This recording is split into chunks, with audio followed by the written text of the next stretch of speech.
Welcome to another video from Optatube. We tend to think of hydroelectric power as being pretty simple. Water flows, a turbine spins, and poof, we get electricity.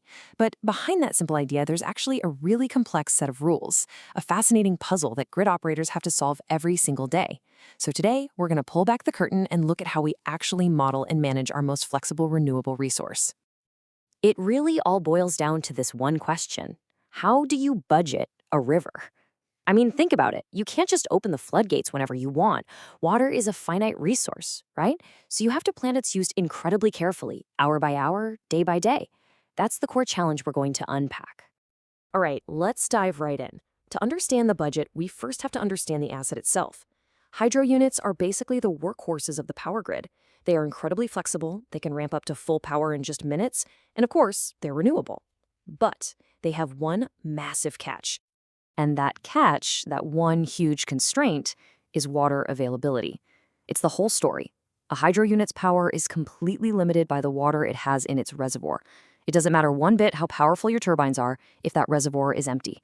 So it has this dual nature. It's immensely powerful, but also fundamentally limited. And that's exactly what makes modeling them so important. So, to manage all this, operators have to follow a very strict rulebook. It's basically a set of mathematical constraints that governs every single decision they make. Think of it as the laws of physics translated into computer code. Let's walk through these rules, and we'll start with the most straightforward one. Okay, rule number one is all about the physical limits of the machine itself. Just like the engine in your car, a hydro turbine has a minimum level it needs to operate stably, and of course, a maximum output it can't go beyond without causing some serious damage. The math for this is, well, exactly what you'd expect. It just says that at any given time, T, the power being generated, P, has to be somewhere between its minimum limit and its maximum limit. It can't be lower, it can't be higher. This is a basic rule for pretty much any power plant you'll find on the grid. Next up, rule number 2, reservoir limits. This is another really physical constraint. The reservoir, that big lake of water behind the dam, it has a floor and it has a ceiling. You can't just drain it completely, and you definitely don't want it to overflow. And again, the formula is super intuitive. It just says the volume of water in the reservoir, V, always has to stay between its designated minimum and maximum capacity. This one rule is absolutely vital, not just for the dam's structural integrity, but also for the health of the whole ecosystem around it. All right, now for more dynamic rule. Ramp rates. You see, you can't just flick a switch and have a massive turbine go from 0 to full power in an instant.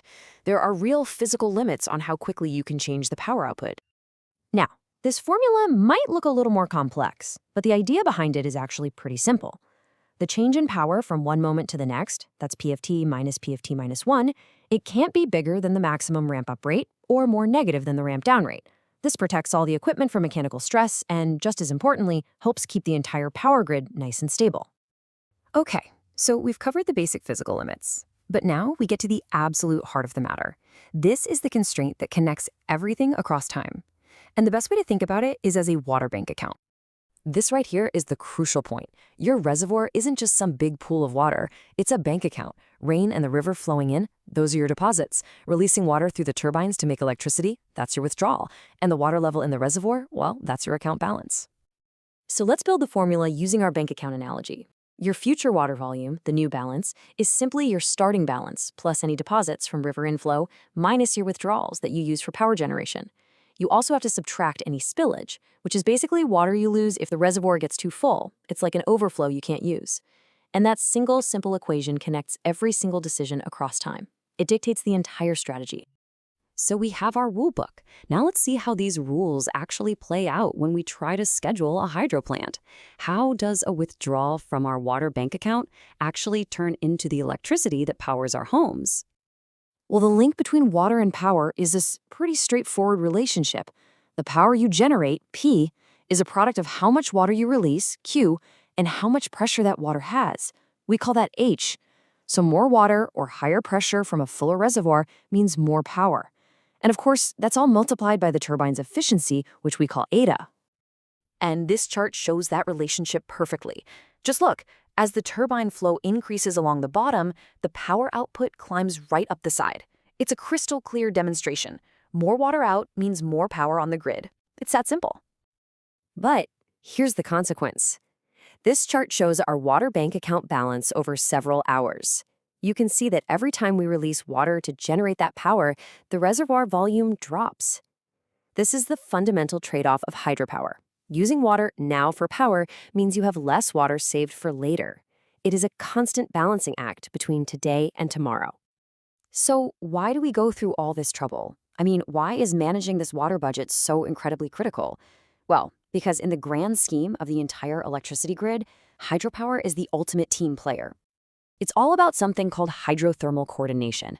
Think about it. The fuel for hydro, water, is essentially free, but the fuel for thermal plants, like natural gas or coal, can be really expensive. So the whole goal is to use that free water at the most strategic times to avoid having to fire up those expensive fossil fuel plants. And what does that do? It lowers the total cost of electricity for all of us. And hey, if you're interested in stuff like energy market and power system modeling, and you want updates and insights about the global energy market, you should definitely follow the Optatube YouTube channel. So let's wrap this all up. The key thing to remember is that while hydro is an amazing, flexible, emission-free resource, it is always, fundamentally, water-limited. Scheduling it is this inter-temporal puzzle, a constant trade-off between generating power right now or saving that precious water for a more valuable time later. At the end of the day, it's a team player, working with every other plant on the grid to keep costs low for everyone. Which leaves us with this final thought to chew on. Water itself is priceless, right? It's a necessity for life, for ecosystems, for everything. But the energy stored within that water has a very real and very volatile market price.